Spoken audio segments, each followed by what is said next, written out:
এই গ্রামে রাত নামলে সবাই দরজা বন্ধ করে দেয়, কারণ এই গ্রামে আছে এক অদ্ভুত ভূত। টুটুল আর মিন্নি হাঁটতে হাঁটতে গভীর রাত হয়ে যায়। সামনে ভয়ানক জঙ্গল।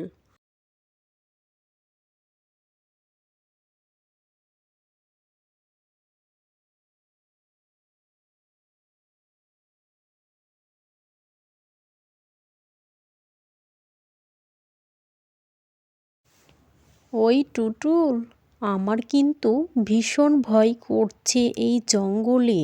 তোমার কি ভয় করছে না? ওই মিমি, ভয় কেন করছো? ভূত কিছু নেই এই জঙ্গলে, তুমি শুধু শুধুই ভয় করছো। মিনি, ওই দেখো গাছটা অনেক নড়ছে। ও মা গো, ও মা গাছটা গো নড়ছে। আমার কিন্তু ভীষণ ভয় করছে। না না, ভয় করিও না, আমি তোমাদের সঙ্গে দেখা করতে এসেছি। আমি হলাম ভূত মামা।